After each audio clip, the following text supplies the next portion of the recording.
Welcome to Naresh academy. Union public service commission మరియు Andhra Pradesh public service commission group 1 and group 2 సంబంధించి November 11, 2023 తేదీ సంబంధించి the Hindu, Eenadu, Sakshi news paper వచ్చిన important articles సమగ్ర విశ్లేషణ తెలుగులో ఈ వీడియోలో చూద్దాం. క్వశ్చన్ నెంబర్ 1, భారతదేశం బంగ్లాదేశ్ నౌకాదళాలు కార్పాట్ ఎక్స్ బొంగోసాగర్ను చేపట్టాయి గురించి తెలపండి. భారత నౌకాదళం మరియు బంగ్లాదేశ్ నావికాదళాల మధ్య ద్వైపాక్షిక వ్యాయామం యొక్క 4వ ఎడిషన్ బొంగోసాగర్ మరియు 2 నౌకాదళాలచే 5వ ఎడిషన్ సమన్వయ గస్తీ కార్పట్ ఉత్తర బంగాళాఖాతంలో 7 నుంచి 9 నవంబర్ 2023 వరకు నిర్వహించబడింది. నౌకలు మరియు విమానాలు 2 నౌకాదళాలు international maritime boundary line IMBL వెంబడి జాయింట్ పెట్రోలింగ్ను చేపట్టాయి మరియు తదనంతరం ఇంటరాపరేబిలిటీని మెరుగుపరచడానికి సముద్ర వ్యాయామాలను నిర్వహించాయి. బంగ్లాదేశ్ నేవీ షిప్లు అబూ బకర్, అబూ ఉబైదా మరియులతో పాటు భారత నావికాదళ నౌకలు కుతార్, కిల్తాన్ మరియు maritime patrol aircraft MPA Dornier ఈ వ్యాయామంలో పాల్గొన్నాయి. నౌకలు కమ్యూనికేషన్ కసరత్తులు, ఉపరితల గన్షూట్లు, వ్యూహాత్మక యుక్తులు మరియు ఇతర వ్యాయామాలను చేపట్టాయి. ఇవి ఆవిరి గతంతో ముగిశాయి. లో 2 నౌకాదళాల మధ్య జరిగిన తొలి మానవీయ సహాయం మరియు విపత్తు ఉపశమన హాదర్ కసరత్తులు కూడా ఉన్నాయి. ఇందులో సముద్రంలో శోధన మరియు రెస్క్యూ దృశ్యం జరిగింది. రెగ్యులర్ ద్వైపాక్షిక వ్యాయామాలు మరియు సమన్వయ గస్తీ 2 నౌకాదళాల మధ్య పరస్పర అవగాహన మరియు సహకారాన్ని బలోపేతం చేసింది. ఇన్స్ కుతార్ అనేది స్వదేశీంగా నిర్మించబడిన గైడెడ్ క్షిపణి కొర్వెట్ అయితే ఇన్స్ కిల్తాన్ అనేది స్వదేశీంగా నిర్మించిన యాంటీ సబ్మెరైన్ కొర్వెట్. 2 నౌకలు విశాఖపట్నం కేంద్రంగా ఉన్న ఇండియన్ నేవీ యొక్క తూర్పు నౌకాదళంలో భాగం. ఇది flag officer commanding in chief తూర్పు నౌకాదళ కమాండ్ యొక్క కార్యాచరణ కమాండ్ కింద పనిచేస్తుంది. ఇన్స్ కుతార్ ఇది స్వదేశీంగా నిర్మించబడిన గైడెడ్ క్షిపణి కొర్వెట్. ఇన్స్ కిల్తాన్ ఇది దేశీయంగా నిర్మించిన యాంటీ సబ్మెరైన్ కొర్వెట్. ఎక్సర్సైజ్ బొంగోసాగర్ దీని మొదటి ఎడిషన్ 2019లో నిర్వహించబడింది.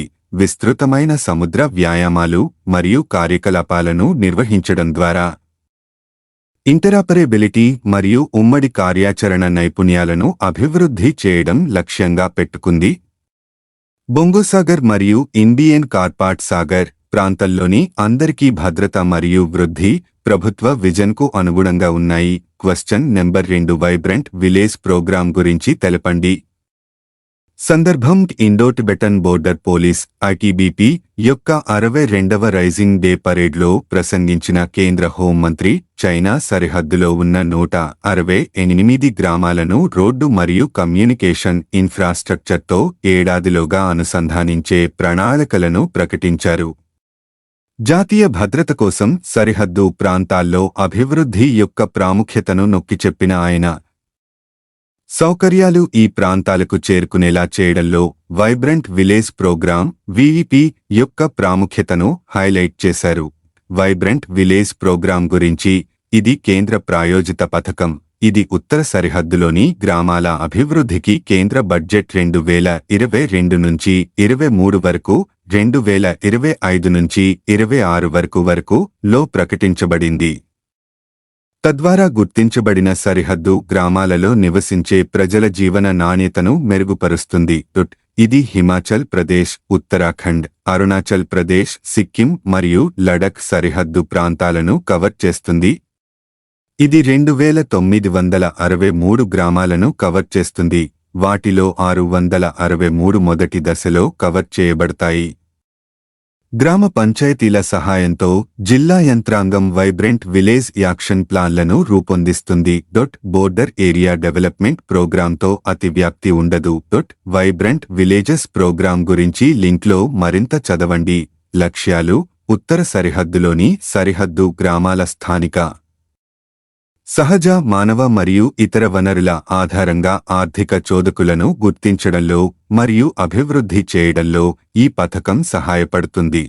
సామాజిక వ్యవస్థాపకతను ప్రోత్సహించడం ద్వారా హబ్ మరియు స్పోక్ మోడల్పై వృద్ధి కేంద్రాల అభివృద్ధి మరియు నైపుణ్యాభివృద్ధి మరియు వ్యవస్థాపకత ద్వారా యువత మరియు మహిళల సాధికారత, స్థానిక సాంస్కృతిక మరియు సాంప్రదాయ జ్ఞానం మరియు వారసత్వాన్ని ప్రోత్సహించడం ద్వారా పర్యాటక సామర్థ్యాన్ని పెంచడం, కమ్యూనిటీ ఆధారిత సంస్థలు, సహకార సంస్థలు మరియుల ద్వారా ఒక గ్రామముఖ ఉత్పత్తి అనే భావనపై స్థిరమైన పర్యావరణ వ్యవసాయ వ్యాపారాల అభివృద్ధి.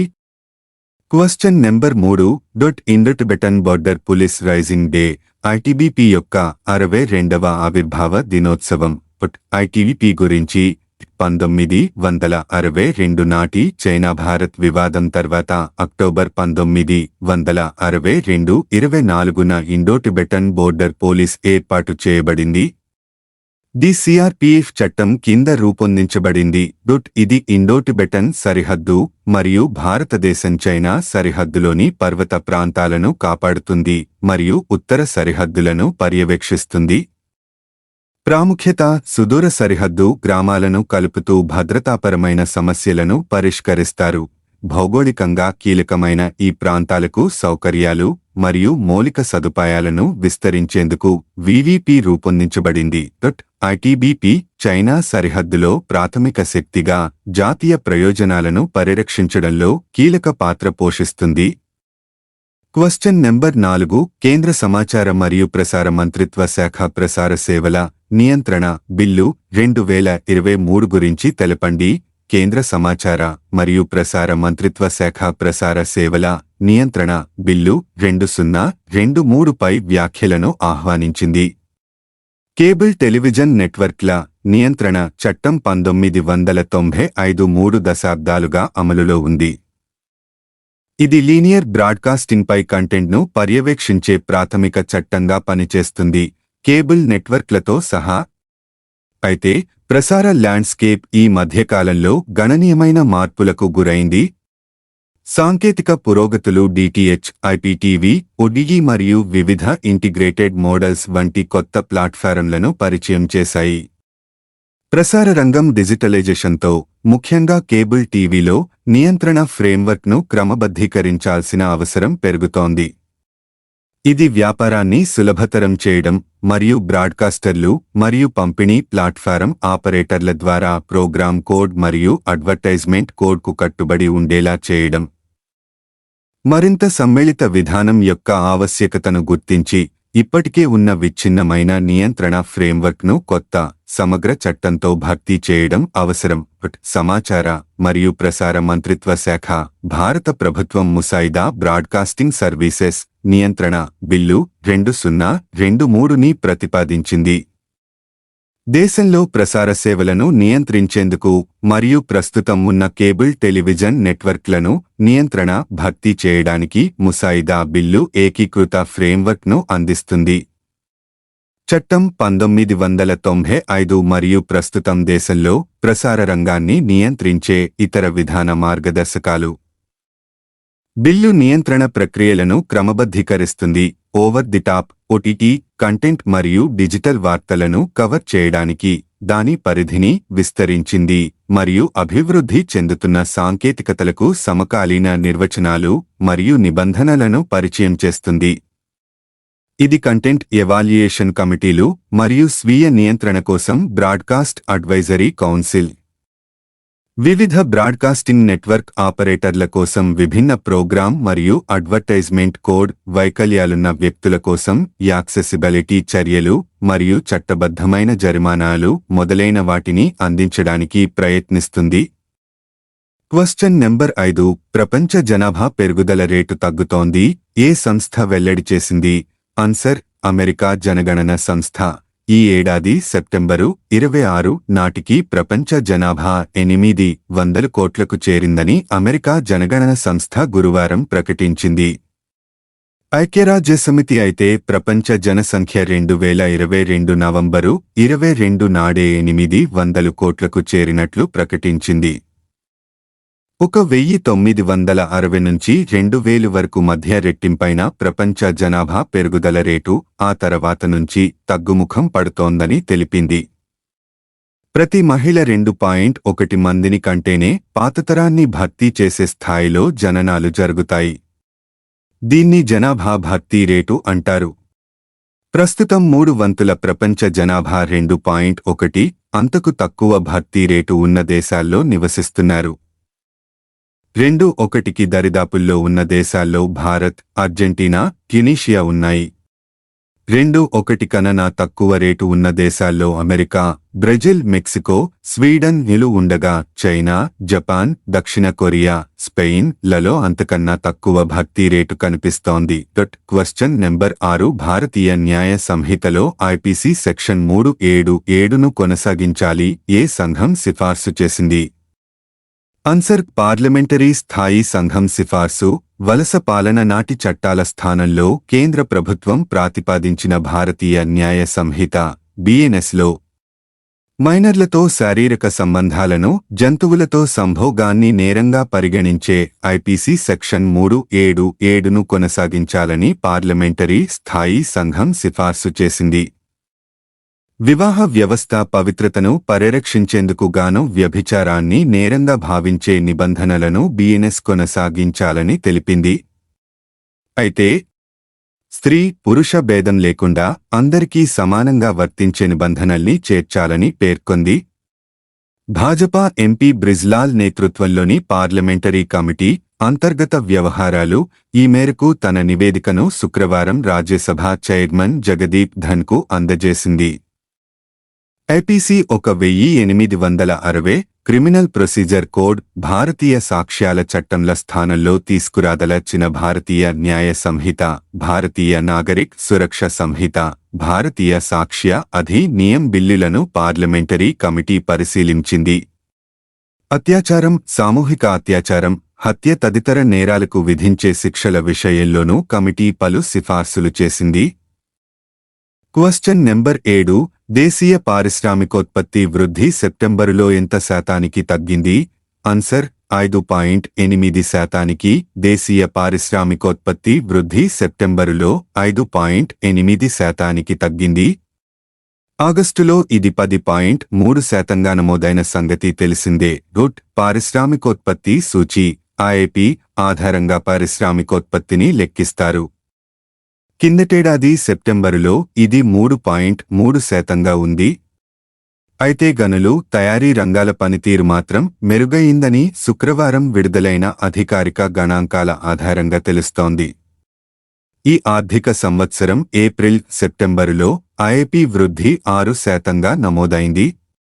కిందటేడాది ఇదే సమయంలోని 7.1%తో పోలిస్తే తగ్గింది. తయారీ రంగ ఉత్పత్తి వృద్ధి 2% నుంచి 4.5%కి పెరిగింది. విద్యుదుత్పత్తి కూడా 5.2% నుంచి పెరిగి 5.2%కి చేరింది. అయితే భారీ యంత్ర పరికరాలు రంగ ఉత్పత్తి వృద్ధి 11.4% నుంచి 7.4%కి తగ్గింది.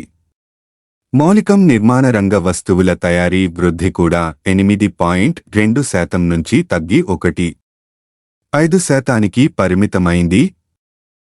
క్వశ్చన్ నెంబర్ 8 బెజవాడ స్వరాజ్ మైదానంలో నిర్మిస్తున్న అంబేడ్కర్ స్మృతి వనం గురించి వివరాలు తెలపండి. బెజవాడ స్వరాజ్ మైదానంలో నిర్మిస్తున్న అంబేడ్కర్ స్మృతి వనం పనులు తుది దశకు చేరుకున్నాయి. విజయవాడ నగరానికే సెంటర్ ఆఫ్ అట్రాక్షన్గా 125 అడుగుల భారీ అంబేడ్కర్ విగ్రహం నిలవనుంది.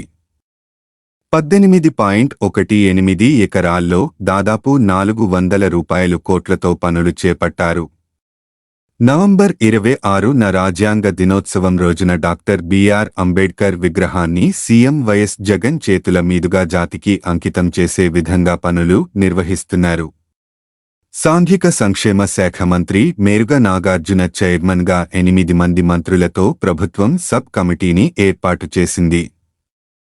క్షేత్రస్థాయిలో పర్యటిస్తూ ఎప్పటికప్పుడు పనుల ప్రగతిని కమిటీ సమీక్షిస్తోంది. మున్సిపల్ శాఖ ప్రత్యేక ప్రధాన కార్యదర్శి శ్రీలక్ష్మి ఈ ప్రాజెక్టు పనులు స్వయంగా పర్యవేక్షిస్తున్నారు. ఇది స్మృతివనం స్వరూపం. అంబేడ్కర్ విగ్రహం ఎత్తు 125 అడుగులు కింద బేస్ పెడస్టల్ ఎత్తు 81 అడుగులు. పెడస్టల్ పరిమాణం 3481 చదరపు అడుగులు. పెడస్టల్తో కలిపి విగ్రహం మొత్తం ఎత్తు 206 అడుగులు. నిర్మించే గదులు G+2.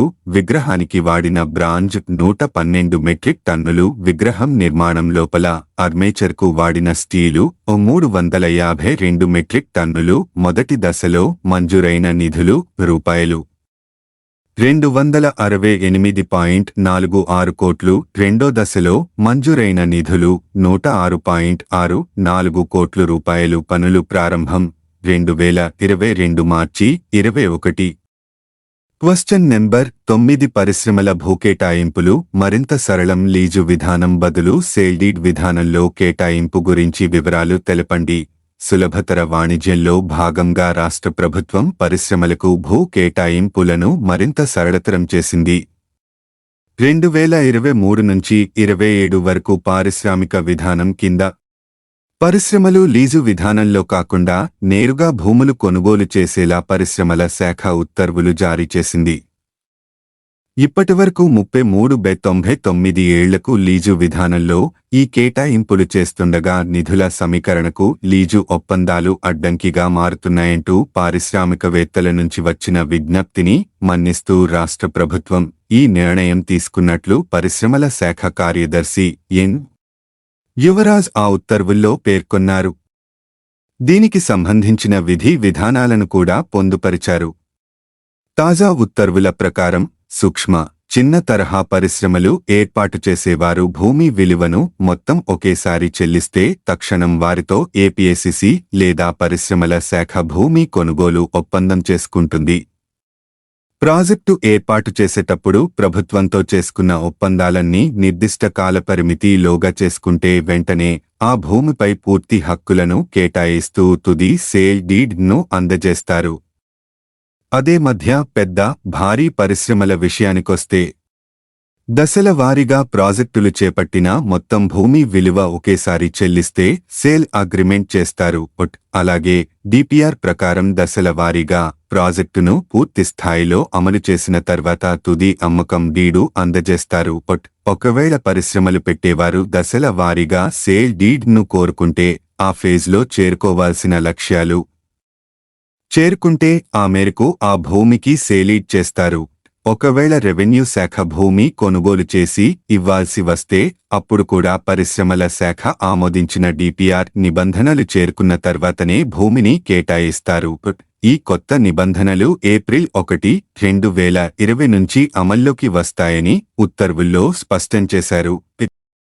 Please like, share, comment చేయండి మరియు subscribe my YouTube channel @Naresh Academy 5509. Thank you one and all.